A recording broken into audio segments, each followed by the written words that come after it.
And good morning. It's 7:03 on this Thursday, May 14th. It's time to head to Studio B for Coleman and Company. Hello, everybody. Welcome. It is a Thursday morning, and we're glad to have you. We're glad to be on the air for Bates Ford, and it's going to be a usual Thursday because we have Paul Tubbs here, who's the dealer operations manager, along with Ronnie Kelly, who is in sales. And let me just say right here now, good morning to both of you. Good morning. Good morning. We are glad to see you, and I guess we'll get a progress report, and we'll find out how many. We won't find out he won't tell us how many cars he sold, but probably a bunch. And things are going pretty well, aren't they? Yeah, we're doing good. I mean, we're trying to take all the necessary precautions to make sure we're social distancing, disinfecting our dealership, but we're business as usual, trying to make sure we're giving customers a great deal. Ford's got some excellent incentives out right now, 0% on 72 and 84 if you qualify. And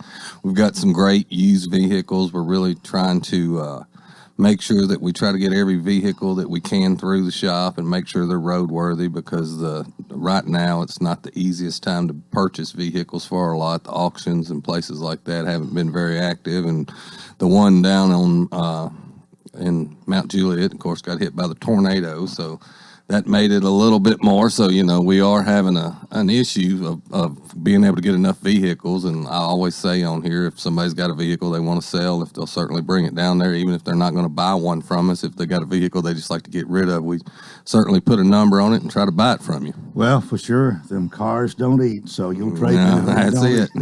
we have sold a couple of a boat and a couple of campers, and you got stuff like that too. Mr. Bates, that's his pride and joy. We'll always put a figure on that and try to buy it from you as well.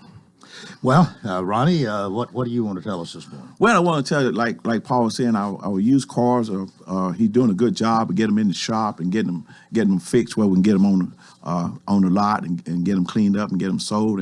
And we had a few pretty nice trade-ins, like a 14 F-150 truck. I had a 15 F-150, and those trucks that we get with low miles, it's about 83,000 miles. The 14 just went away. I had 3 or 4 people that wanted to buy that one, and I got another 2 or 3 people on the 15 that want to buy it. So when we get those trade-ins, there's the one on the trade-in for some of our other customers. When we get those trade-ins, those vehicles don't last long. And one thing that we're trying to do is continue to keep good used trade-ins, and it's hard, like Paul said, to get used vehicles right now. But the one that we do have, we have some great deals on them, some great incentives on our new ones. So please come down, and we thank each and every customer for coming in right now in times like these, and we're doing everything we can. Our sales staff is doing a great job of meeting and greeting the people. Our managers are doing a great job of trying to put deals together. And right now on our new vehicles, we're having a lot of dealer transfers, and we're trying to find vehicles. If you don't see something on our lot, don't assume that we don't have it or we can't get it. It may be in the back, or we could also do a dealer transfer to get what you need. Well, you've been doing this for 32 years at least, same place, and you know the rope. You know a good deal when you see one. Yes, too, sir. We know a good deal, but we want our customers to understand, because some people say, "Well, I came down the other day and I didn't see this particular vehicle." But if you just give us a little time, we'll find one today. One of the things made him successful, right? Yeah, and to reiterate on that, right now with the plants are all shut down that manufacture cars, so you're having to kind of go outside the box and do different things, and we are. If somebody wants us, we can locate vehicles. Like I was talking about Larry going out for me on dealer transfers. He went to Illinois last week and picked up a car for a customer and brought it back. So, I mean, we're reaching out and trying to go, and do whatever we can do to satisfy the customer. If that means going 5, 6, 7 hours to pick up a car and bring it back, we certainly will do whatever it takes to, try to make sure we're taking care of the customer. Well, your start is still going strong. You've got a good crew there. In fact, you are a family at Bates Ford. We are. A lot of you have been there for a long time, work together well, and a problem like the coronavirus comes along, you just adapt and keep on going. But your service department there to take care of people, as well as do that oil change for $24.95. Right, cheapest one in town. We do the $24.95 oil change, and also, during this time, we also will pick up and deliver your vehicle free of charge. I got drivers ready to go and get your vehicles. We've actually done a lot of tires. Ford's got some great deals going on right now with tires. They've got the rebates where you can get $70 rebate on select tires, and then if you use that Ford service card right now, if people need an outlet to try to spread out their vehicle needs, there's a Ford credit card, 0% interest for up to 6 or 12 months. And if you buy tires on the credit card, they double your rebate, so you could actually buy a set of tires and get like $140 back, which is a pretty good deal, I think. Sounds really good. And though it doesn't say Bates Ford and Tire, you do sell tires. Well, You yeah. evidently sell a lot of them. We do. People are surprised, but who buys the most tires from the manufacturers? Ford Motor Company or the manufacturers of vehicles, so they have the ability to buy tires at the cheapest price. So when you really kind of think about it, these other tire places, they actually sell what we could beat their price. Ford offers a meet or beat any price on any tires, so we're very competitive and do a lot of tires. Ronnie, you got 30 seconds for the last word this morning. Okay. Well, once again, we want everybody to come down. The sun is shining. It's going to be, the weather's going to be great. And we got a lot of great deals this weekend. And we want you to come by Bates Ford and sit down, and we'll put a deal together. Remember, we the dealer that trade for anything that don't eat. Very well. Yeah, and you can visit. Also, something I want to say real quick. If you want to, you can get on the internet, www.tonybatesford.com, and pick your vehicle out. You can call Ronnie or anybody on the sales staff and say, hey, I want to look at this vehicle. They'll pull it out front, have it. You can come. You don't have to come in, social distancing. We'll take care of all that for you. All right. Tony Bates. www.tonybatesford.com. Okay. Well, thank you all. We'll see you next Thursday. Thank you. Paul Tubbs, Dealer Operations Manager, and Ronnie Kelly in sales at Bates Ford, 1673 West Main, the dealer that'll trade for anything it don't eat. Well, today is the Thursday that we have Information Officer Sergeant P.J. Hardy from the Lebanon Police Department. He is here with us, and we're going to find out what's been going on for, I guess, the last month, and it may be 2 months since I've seen you. I think that is correct. Off the last time you You were were off, yes, sir. Yes, sir. Well, how's it been? Well, it's been different, as you can imagine. Everywhere it's been kind of different, but we're doing everything that we need to do. We're doing everything that we can do to help out in this situation. We've kind of reinvented the wheel on some things, and we're just trying to wade through it like everybody else. I want you to talk for a minute about the building out there on Park Avenue, Sparta Pike. I'm not sure what the official address is. 1017 Sparta Pike. Your future home. It's Yes. Sparta Pike. There. Yes, sir. Okay. Yeah, so progress is going good. We just can't catch a break with the rain. We can't get any of the outdoor stuff done because it seems like it rains every other day and for a good while. So, but we're doing really well. We've got office furniture scheduled to deliver next Tuesday. So we're excited about that, and we're just kind of finishing up the final details on the inside. As far as outside is concerned, we're just going to have to take it as it comes. So. Well, your architect was my guest on the second half yesterday. Well, there you go. Off the air, we talked a little bit about that, and that's what he was talking about. It is just incredible amount of rain since you started this project. Yeah, from the very beginning of the project, the project started in September, and typically September, October, and November are the driest months of the year. Well, when we started, they were the wettest months of that year. So we started, as they say, behind the eight ball. But we're getting there, and we should be completed very soon. And we'll get the announcements out for any grand openings or whatnot. Any guesses right now as to when that might be? Well, if I had a crystal ball, I'd probably say somewhere in the month of June. I'm hoping maybe mid-June. Or it could be towards the end of June. It just depends, like I said, on this weather. Beautiful day today, but we've got rain the next 3 days after that. Yeah. So it's just kind of depending on how much rain we get and whether or not they can actually get that dirt moved around the way it needs to be. Well, from what I'm hearing, it's a real transformation. I mean, you've changed a lot and added, and it's going to be just pretty much a new building, even though you're keeping a lot of the original. Yeah, so there was a 14,000 square foot original piece, which was the old Middle Tennessee Electric Building, and we've added another 14,000 square feet to the new addition, and so we'll be 28,000 square feet under all under one roof, and it looks amazing. We're very proud of it. We just can't wait to move in, and it'll give us the opportunity to bring 4 locations, well, actually 3 out of our 4 locations back into one building. Right now we're spread out in 4 different areas because of the amount of growth that we've had and not having enough room on Tennessee Boulevard. So we're still going to keep our west operations there on Carver Lane, our evidence operations out there, and also our remote office. But for the most part, the majority, the lion's share of the department will be at 1017 Sparta Pike. Well, before we go to the break here, I know you talked about this with the judge a month ago, but how much has changed in the last month since you were last here? Is you still doing things pretty much the same, or has things loosened up? You changed anything in the way you're operating? No, we had to make some changes amidst all of this that's going on, and we're still using the same protocols. Our response to calls have changed a little bit. Unless there's an emergent type situation, we're taking a lot of reports over the phone, whereas in the past we would, be in person. So we're continuing to do that, just to practice good social distancing and keep our officers safe, because without the officers, then the job becomes very difficult. So we're very selective as to what types of calls we respond to. Right. Has there been any coronavirus problem with anybody on the police force? We've had a couple that had some illnesses that just as an abundance of precaution, we sent home and had them checked out and whatnot. But we haven't had anyone with confirmed cases. So that's good news. That's great news. There are departments, New York City. When you're talking about nearly 10% of their operations has contracted the COVID-19. So that puts a huge burden on your department. And when somebody has to be quarantined for 14 days to see, Yep. they can't work. Yep.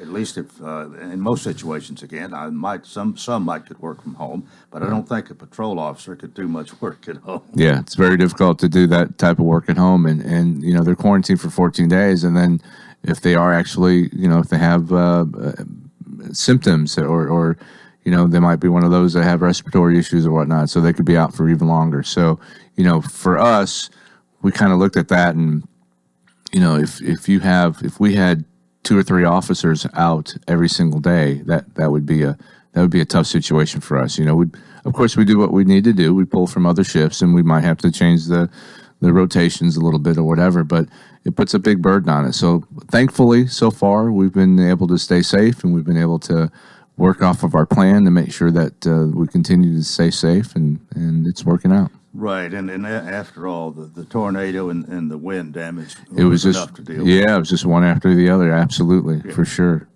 We got to take a break right here. Sergeant P.J. Hardy, Information Officer for the Lebanon Police Department, is my guest, and this is Coleman and Company, FM 98.9. And it's now 7:17. Let's see what's happening on the roadways. Want to thank Bates Ford and the low price tire guarantee on all tires every day. Up to 30 days after the sale, there'll be any competitor's pricing on the tires they sell. 1673 West Main. Now at traffic, here's Chuck. Good morning. Watching traffic volume increase quite a bit, actually, through Brentwood, Franklin, through Williamson County. Wrapping up the paperwork on that wreck out there on 40 East near OHB coming in from the west side. Still not bad through Mount Juliet. That traffic flow in from Wilson County through Hermitage right now.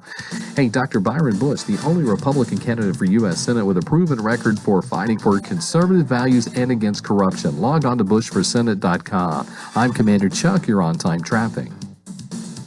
Renewal happens here at Lebanon Center for Rehabilitation and Healing. Lebanon Center for Rehabilitation and Healing has experienced new leadership and a new atmosphere. Same location in the heart of Lebanon, 731 Castle Heights Court on the Castle Heights campus. Lebanon Center for Rehabilitation and Healing is providing 5-star clinical outcomes to short-term and long-term care residents. Call 615-444-4319 for a tour and to experience the new culture. Renewal happens here at Lebanon Center for Rehabilitation and Healing.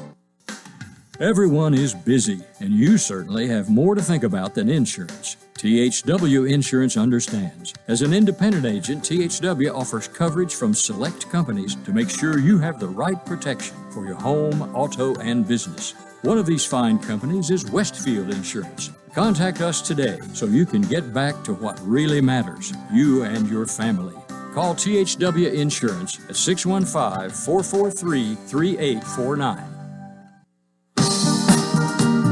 Coleman and Company, thanks for joining us. It's a Thursday morning, and on this particular Thursday each month, Sergeant P.J. Hardy comes out to talk about the Lebanon Police Department. And so far, I haven't let you really come up with. I don't know what you had planned to talk about this morning. When we say live, spontaneous, and unrehearsed, that's pretty much the way this program is. But any particular thing you want to bear down on today? Well, yeah, there's several little things. So I have jumped into your world. We do a live 6 o'clock update every single day. I do a 6 o'clock update on Facebook. I live. know my wife watches it. I love it. So it's and I feel you. I understand where you're coming from. Trying to put the material together and have something to talk about, but we have a lot of fun with it, and people enjoy it. And we're going to continue to do it. As long as there's the situation going on, we'll continue to do it. However, and I might be letting the cat out of the bag, but as of this weekend, we're not going to have reports on the weekend, Saturday and Sunday, but we'll have them still Monday through Friday, 6 o'clock every night. So be sure to tune in, and we'll. You are really sticking your head out there, or however you want to say it. I mean, you're obligating yourself to be there at that time and have some information every day. It's not the easiest thing to do. It's not. It really isn't. And thankfully, I don't have an hour show, so it's typically about 10 minutes long, 10, 15 minutes. And, the thing that I don't want to do is to overburden folks with a bunch of information, especially what you see on television. A lot of that is on speculation, and it's on opinion and whatnot. So we really focus on what the actual numbers are. We do that every day. We look at the numbers, see whether they're going up or down, whether or not the percentage is within range or not, or there's an issue there. We talk about any new developments, any reopenings, that sort of thing that is pertinent to our community here. So, when the park reopened and when the dog park reopened, we announce those and that sort of thing. And I'll give a weather report every once in a while. And so just things that kind of keep us connected right here in our community. Mm-hmm. It gives a little bit of an insight on what the big picture is. But again, people see enough of it every day on the news, and it's tough. It's tough to navigate what to believe, what not to believe, how what's going to happen or not going to happen. So we try not to do anything that involves speculation or whatnot. So hopefully it's a little bit of calm reality, and they'll get some information out of it. And it's just, again, we did our creative corner last month, and that was every week we had a creative art project that we put out there, and folks would send in their submissions, and we would post them on Saturdays. We're doing lots of things in this particular situation to kind of keep people connected and kind of keep people, give them something to look forward to or to do, because a lot of folks, if you're not an essential employee or not an essential employee, you're at home. And those art projects were great for the kids. Gave them an opportunity to do something, one more thing that they can put on their plate to do during the week. So, but a lot of that stuff we're trying to do. We've had several requests for these birthday show ups, and so. Oh yeah. Yeah. So it was not our idea. Our neighbors to the west of us in Mount Juliet, they kind of started the thing, and so we've had a lot of requests based on that, and so we said, yeah, sure, we can do that. So if you do want a birthday show up, you can call our main line 444-2323 during normal business hours and ask for Miss Kathy Collinsworth, and she'll get that set up for you. But just make sure that you give us at least a few days lead time on that. You almost have to have a special reason to do this. I mean, somebody's 80 or 90 years old, or is some particular really special celebration other than just a birthday? Well, kids, especially younger kids, they just, they don't understand what's going on right now in this world. So They don't understand that they can't go out to Chuck E. Cheese and have a birthday party or, have gatherings or whatnot. So it's just something a little extra for them. Our officers show up and they turn the lights on and whatever.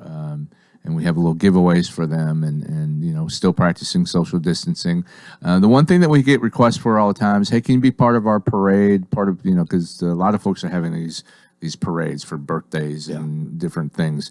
Unfortunately, we can't be a part of those. Our insurance reached out to us, said, hey, let's not do that because we're not really in charge. We don't have control of the traffic, and if something happens. But we can do, just a single birthday show up. We've been doing that. We've had our blue light delivery, which I don't know if you weren't here, so you may not have heard about it, but we do this blue light delivery. If you're one that can't get out or shouldn't get out because you've got underlying health issues or whatnot, but you need groceries or prescriptions, you can make the arrangements, pay for your order, and we'll pick it up and bring it to your door. No contact. We have actually, and as a matter of fact, we've done a lot of it with the senior center. We've made a lot of deliveries for the senior center for Patty and Teresa. Patty and Teresa, I love them. But we've done a lot of work with them, and yeah, we've had quite a few requests from the community to help out. Just like I said, just pick those things up for them because they can't get out. I want to ask this. It sort of has to do with morale. It has to do with what is required and so on. You made some changes, and I'm sure it is pretty much an overall thing with everybody at the police department. And sometimes when you have something totally out of the ordinary mandatory that you do this, you wash your hands, but you do a lot more than that. All this social distancing, all the maybe even wearing masks. You know what I'm talking about. Yep. I just wonder how.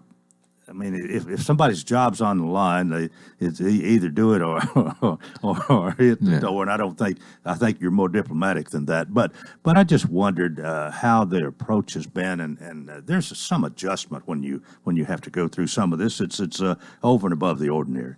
It is, but kind of the nature of who we are. As police officers, we have the best interests of our community at heart. That's why we do what we do. Our department has really rallied together to adopt to these changes and have these different protocols.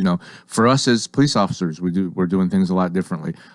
We haven't gathered together in a room for that camaraderie and roll call that we typically would do every day before we get on the streets. We'd come in for about 10, 15 minutes, have a little fellowship and get the information and whatnot. We don't do that anymore. Everything is remote now. We have all of the information sent via our computers, and we pretty much start our day in our zone. So it is a little bit different. That's different. Yes. It is because you never know. We have between 12 to 15 officers working at one time. You put them all in one room. If one person's infected, now everybody's infected. So we've had to make those types of changes, but we've all rallied together. Under the leadership that we have from obviously the chief, the major, and all the captains come together, and what they've looked at is best models and best plans that other agencies have looked at, not only locally but throughout the state and internationally. They pick things that were relatable to us for our community and how we can handle things, and we've followed that plan, and everybody has done a great job of coming together and making sure that we're all safe, because that's what it's about at the end of the day. We're fortunate because of what we do. We're essential workers, so we've been able to continue to work and come to work every day. We haven't suffered some of the financial strains that lots of people have suffered in the community and throughout the world, and so we're very fortunate in that way, and we want to protect that, and we also want to protect our community because we can't be out there, spreading the virus as well. Far as traffic violations, I have an idea they might be down a little bit with less people on the road. So less people on the road, and quite frankly, we want to make less contact as well. So where in the past we may make a traffic stop just to remind folks of the traffic laws and hey, you didn't do this, you didn't do that, or whatever.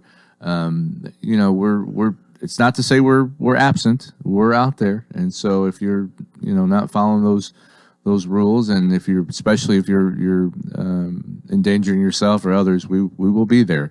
But yeah, that some of that has slowed down just because, again, it's all about the safety issue. If you didn't turn your signal on and you made your turn or whatever, we're going to say, okay, go about your business. But we're still out there, so trying to keep everybody safe. But yes, with the traffic and everything that's going on, the stops aren't what they used to be. But that's okay. We've got other things to do.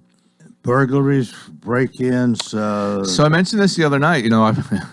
Over the last several weeks, we've posted a lot of shoplifting, and unfortunately, that's probably just part of the times, sign of the times.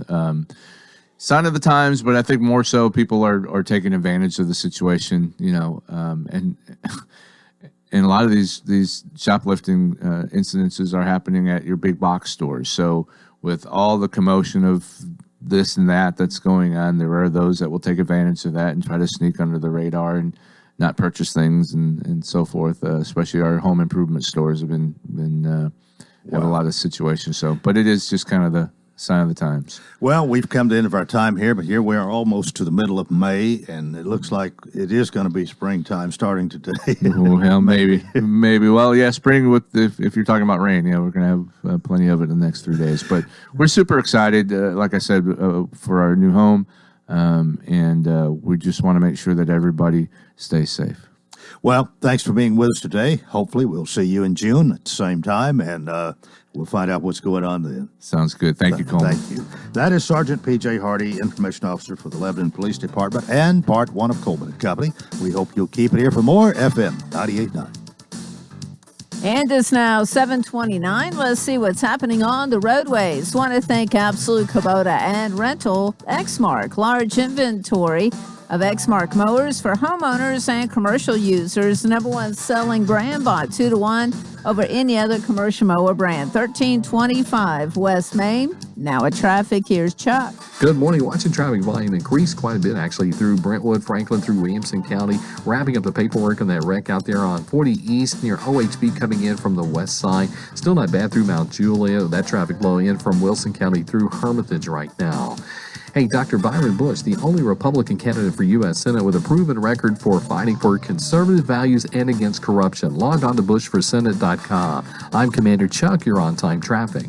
71 degrees all the way. 73 degrees, please. So what's your perfect degree of comfort? We'll help you find it with professional Rheem HVAC service that'll keep your home comfy year-round, save on energy costs, and may qualify for utility rebates and tax credits. So enjoy a new degree of comfort. 72 degrees, and I'm good to go. Financing available through TVA's Energy Right program and your local power company. Call Randy's Heat and Air 237-3604.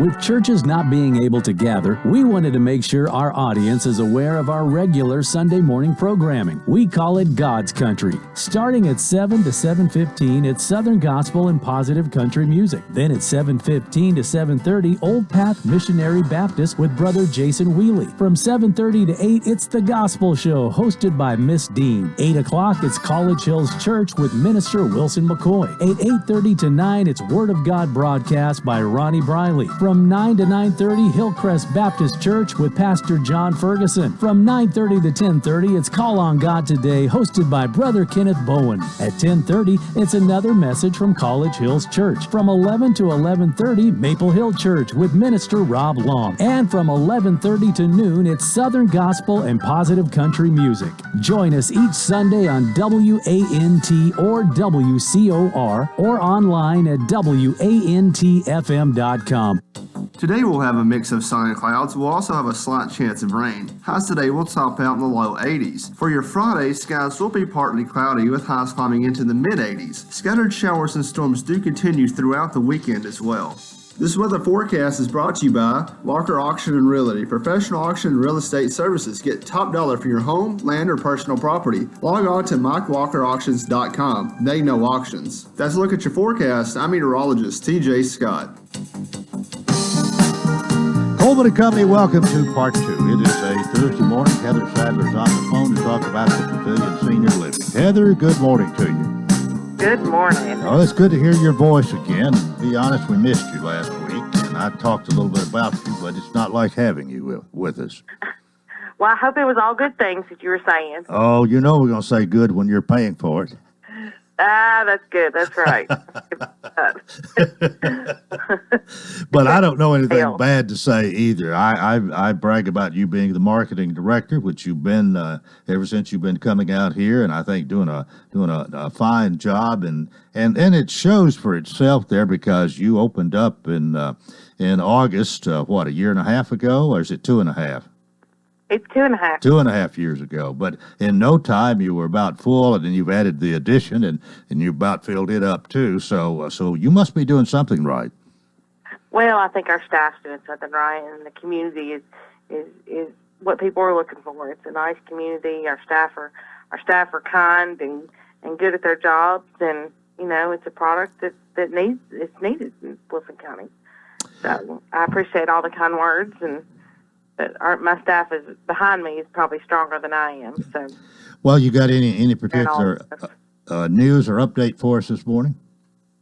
Well, so I can tell you that we've got tons of calls and about the COVID-19. Of course, we are all negative in all our communities, so we are very, very, very blessed about that, and we are continuing to follow every CDC guideline that comes down, the Department of Health, and those change literally daily. So we still are very, very limited, actually no visitors at all, but we've got some strict guidelines for our staff to come in, and as they come in for screening, we've got some extra equipment that we have bought that will screen as well, like a temperature gauge that when they walk by. So we're working on that. We're doing everything that we can to make sure that we keep our residents safe. But in the middle of that, we are still admitting patients. We're admitting patients from the hospital. We have some guidelines that we have to follow, and we're actually still admitting residents to assisted living.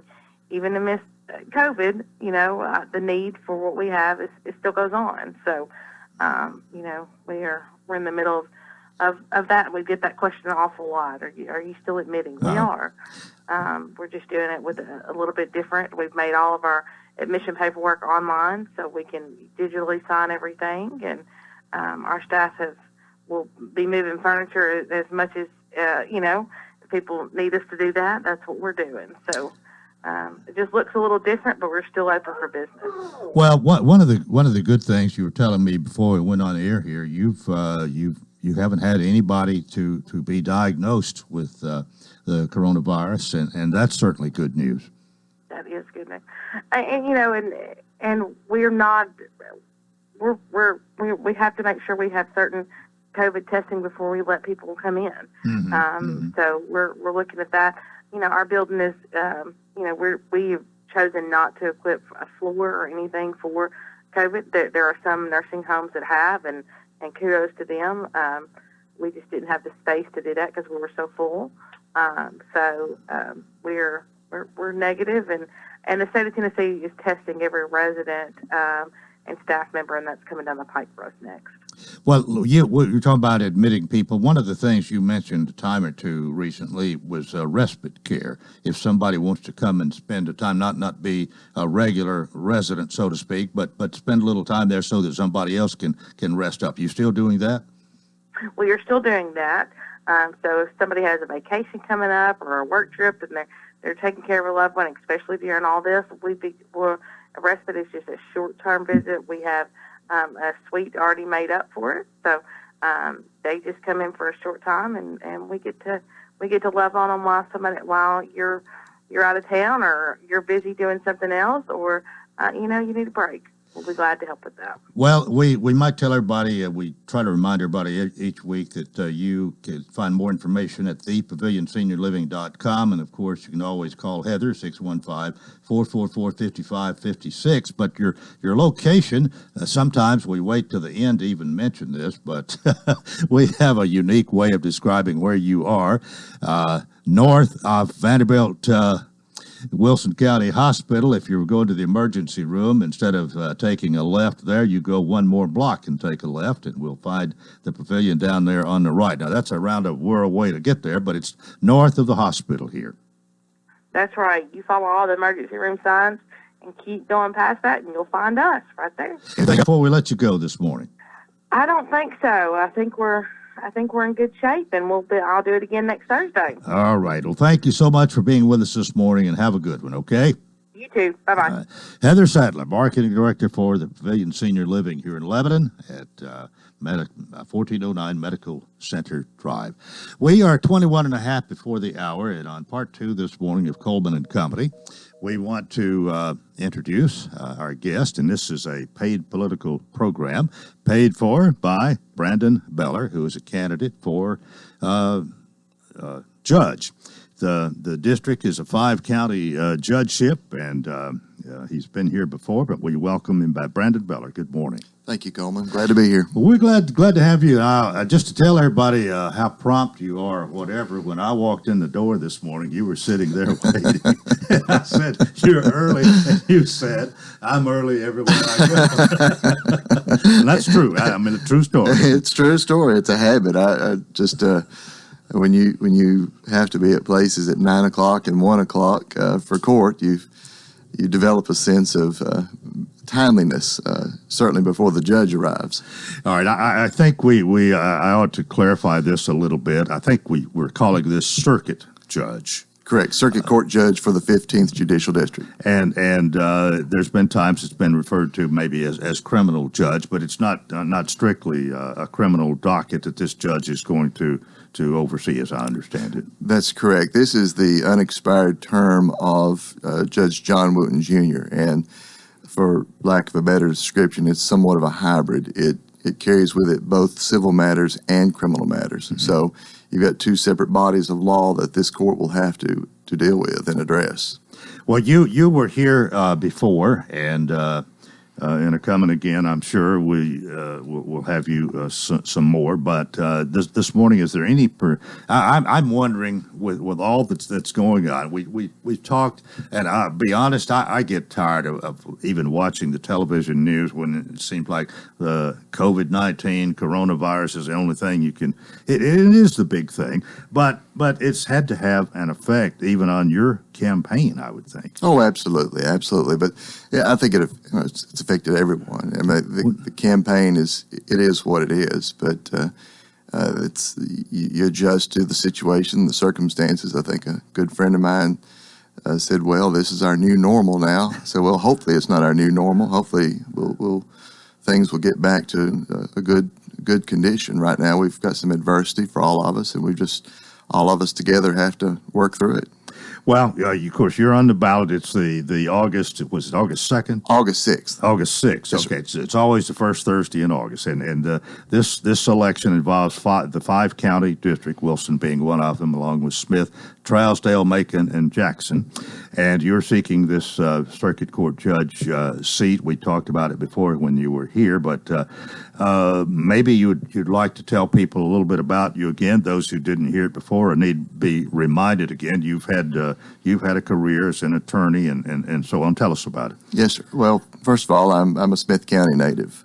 My family, we're out from a place called Stonewall right outside of Gordonsville. So we have a rural community. So that gives you a little backdrop about some of the thought processes I may have as far as my values and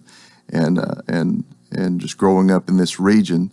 Of course, when I started practicing law, I started practicing in 1995. So I've got quite a bit of experience in the field of practice of law, but I'm also second generation at it. My father's an attorney, so I come by it honest. Growing up in the legal community, having to meet with several of the judges, former judges that we've had in our. I think there's Judge Turner, which goes back away, and Judge Bond, and some of those to me, they were just somewhat iconic figures. When you're growing up, you meet these men, and it's kind of an awe-inspiring. I want to be like that person, or you just when you see that, it's just as a young man, it casts a very strong impression upon you. Yeah. I'm married. I live in Gordonsville, Tennessee, which is also in Smith County, and I have a law firm in Carthage where I and my wife together, we have a small firm. There's two attorneys, she and I, a staff. So we do a variety of things. I could say that. Is that a little bit unusual for a husband and wife to both be attorneys and in the same law firm? Well, Judge Kane and Angel Kane did it well. So okay, prior to him becoming all right. I'll go with that. I'm just going through my mind. There's several husband and wife attorneys in the region, well, sometimes they're in different firms, though. Sure. They're in different firms, but at the I'll say this: she and I don't talk about shop at the house. We leave it at the door. So. What you've made your announcement a good while ago. What kind of response, let's say, with all else that's been going on, I would say that the election is maybe in a lot of ways has kind of been put on the back burner. It's probably not been the prominent thing of conversation, but even so, what kind of response, what have you been feeling from the people that you talk to or deal with or hear about? I think most people, they want to hear your voice. They want to know a bit about you, about what you stand for. Sometimes you're just relegated to picking up the phone and calling people and introducing yourself that way, or going into small groups with social distancing, practicing, and or a Zoom meeting. And from what I see from most of the people that I speak with, I think they're very conscientious about their candidates. I really do.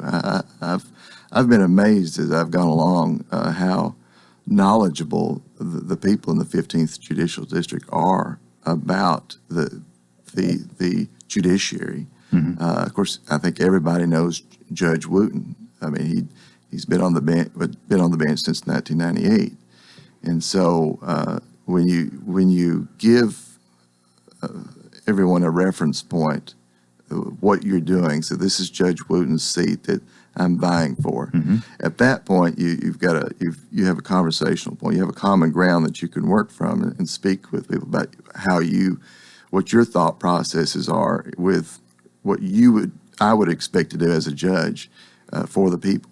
And from that point, most people are very receptive, I find. It's time for us to take a break. My guest is Brandon Beller, candidate for Circuit Court Judge. And by the way, this will be the August 6th election. This is a general election, and there are two people on the ballot. That is correct. Okay. And we'll talk more after we come back from this break on Coleman & Company, FM 98.9. And it's now 7:46. Let's see what's happening on the roadways. Want to thank our friends at Absolute Kubota and Rental Exmark. Large inventory of Exmark mowers for homeowners and commercial users. #1 selling brand. Bought 2-to-1 over any other commercial mower brand. 1325 West Main. Now at traffic, here's Chuck. Good morning. Traffic's been busy out here, just in certain parts of town, as we still watch it build at times through Mount Juliet on I-40 westbound into Hermitage, wrapping up the paperwork on that wreck out west, 40 eastbound near OHB. You may see that coming in from Dixon County. Check out the premier luxury vacation cabins near Gatlinburg. Log on to CosbyCreekCabins.com. I'm Commander Chuck with your on-time traffic. Caring for a loved one is as natural as the weather. But just like the weather, one moment it's sunny, and the next, you find yourself in the middle of a storm. So when it came time to take care of my dad, I knew I needed help. A reprieve from the storm, so to speak. That's when I found the Pavilion Senior Living. They have expertise and experience to weather the storms in your loved one's life. And now, I can rest easy. Thank you, Pavilion Senior Living. You should visit thepavilionseniorliving.com to find out more. Hey, this is Paul with Bates Ford, and with all the craziness going on in the community right now, Bates Ford is still here to serve you. We've got some great deals, oil change specials for $28.95 for up to 5 quarts. We will pick up and deliver your vehicle, whether it's for sales or service. On the sales end, we've got 0 interest for 72 months and 6 months deferred payment. So give us a call at Bates Ford, 615-444-8221. Bates Ford, the dealer that will trade for anything that don't eat. Coleman & Company, thanks for joining us here on this Thursday morning. Again, we have Brandon Beller, who's candidate for Circuit Court Court judge, the August 6th general election. And he's here to talk about his candidacy. You're talking about getting to know somebody, know what they stand for, and that's part of why you're here this morning. I think I don't know exactly how to ask this, but talk about maybe some of your principles, what really drives you, what you believe in, and especially as that relates to being the circuit court judge. First of all, that's probably the single most important question, and I'll answer it this way. I think that here in our nation, we've gotten into this place of where we're somewhat divided over issues that we don't need to be divided over. I think it's a good time to remember that we're all Americans, and that there are certain core values and certain core principles that we adhere to. I think that we need to focus more on the common ground that we have with one another as opposed to the division. Now, as I explained before, I'm running as an independent candidate. And when I say independent, that's exactly what I meant.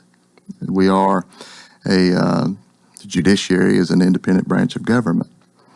It carries with it the responsibilities of interpretation of our laws.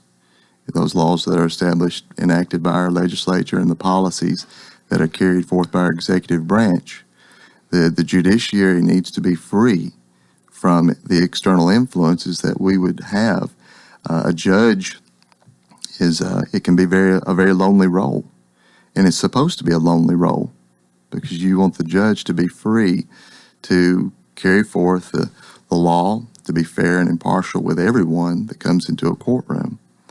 I think that's something that's a core tenet of what I believe as far as the judiciary is concerned. Of course, my values, I hold very conservative values.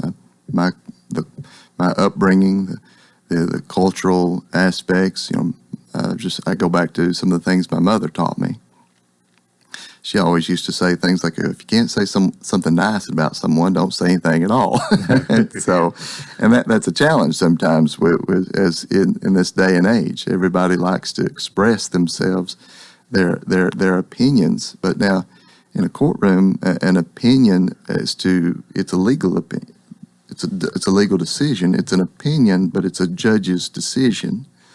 It's not, and it's a decision that's based on the facts. It's based on the truth.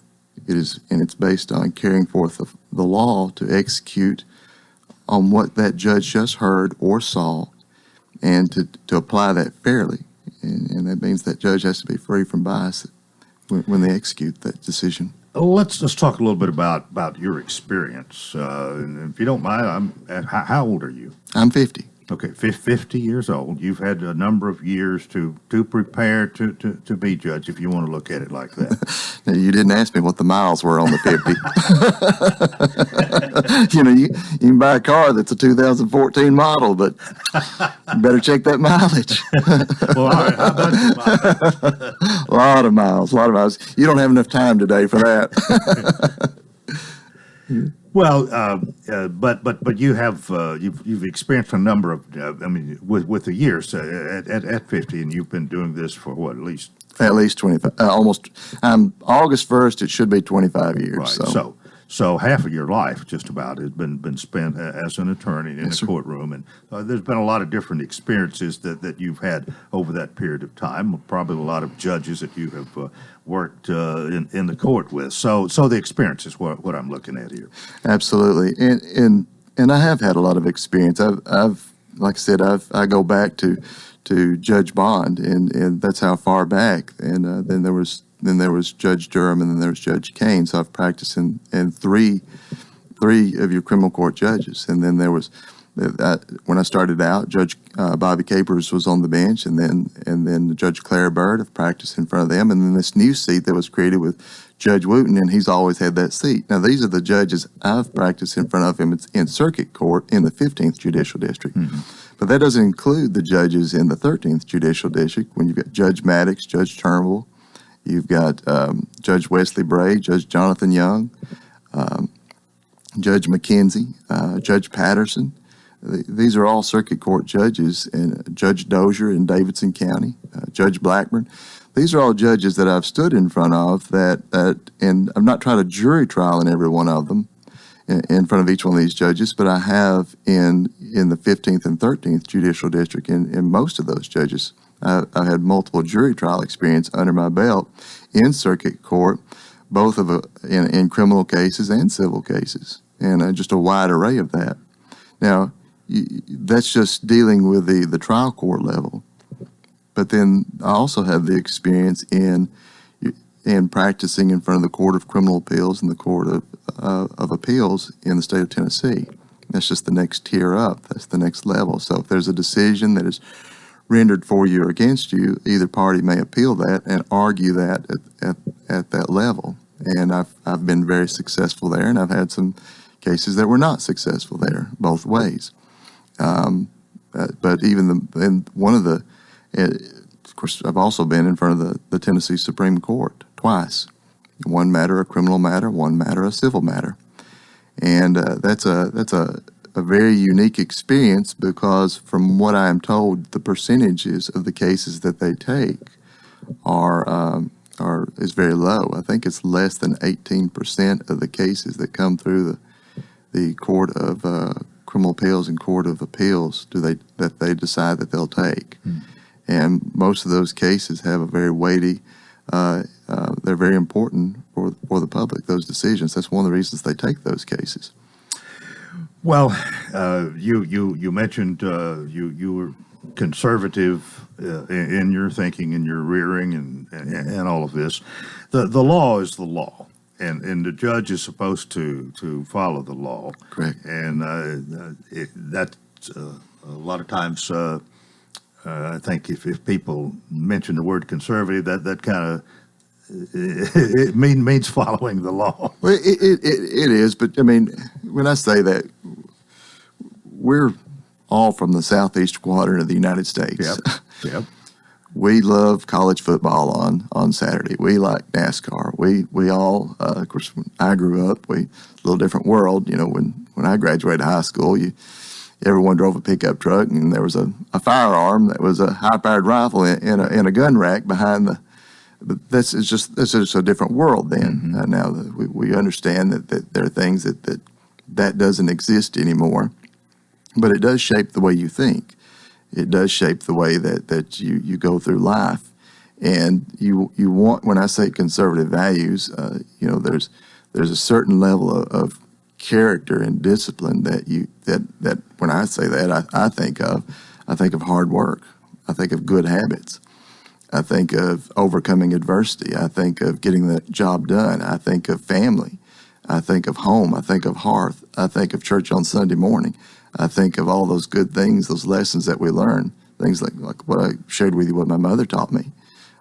Those are things that's not maybe necessarily as popular as it used to be. And I think we need to get back to some of the things that we had years ago that I feel like we're losing and slipping away from us.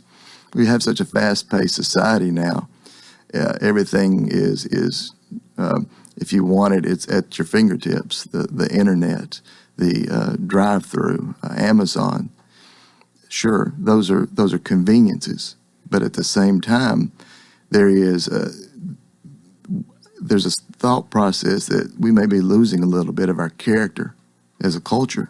I can remember a day when you would drive down any road and it was farmland. Now we see things springing up right and left, and that's good. That's good. Change is good. We have to have that, but don't sacrifice your values for change. Don't sacrifice your values for change. Again, this is a 5-county area. Wilson, I think, is by far the highest populated. Will this necessarily be decided here in Wilson County? My understanding, I want to think it's 65% of the voters will come from Wilson County. So maybe it just depends upon whether or not who turns out and when, and how many people.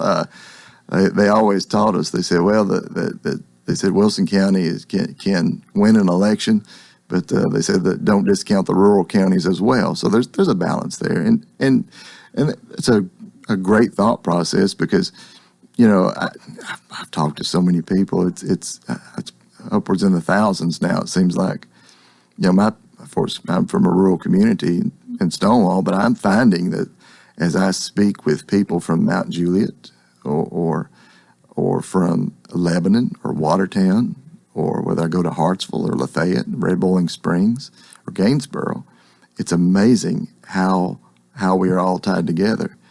The families that live in Smith County, they have family here in Wilson County. Mm-hmm. When the people, a lot of the people from Wilson County, when they go to some of them go to church in Smith County. It's the people from Jackson County. Some go to Wilson County. It's hilarious when you go through all this. You don't recognize how tied together we are as a people until you get out there and you start. And I just grin because when you talk to somebody, they say, well, I know that person. I picked up the phone and called somebody the other day ago, and they knew every one of my family members. They knew exactly where I was from, and I was giggling on the inside. I thought, we're neighbors, and we don't even live in the same community. I know you, you know me, and we didn't even know each other before then. So it's really interesting. Brandon Beller, we got a minute. If you can wrap things up this morning, and we'll call a halt today. Absolutely. Well, first of all, I want to thank you, Coleman, for the interview. I really do appreciate it. It's wonderful to be here today. I do want to ask the folks of Wilson County, the surrounding counties, to vote for me. I take this job. It's a job, circuit court judge. It's a public service. It is a service for the people, and it's a job that holds public trust. And I'm very sincere when I say it, that I want to be your next judge. I want to do a good job for you. My commitment is to be fair and impartial, follow the law, do what's right, and respect others too. I think there's a judge should be civil in their courtroom. And I really do appreciate it. And thank you. Well, we thank you for being here, and we'll remind everybody again the time this morning been paid for by Brandon Beller, candidate for Circuit Court Judge. And that does it for a Thursday. Hope you'll join us tomorrow for the Friday edition. And until then, I wish you a tremendous day.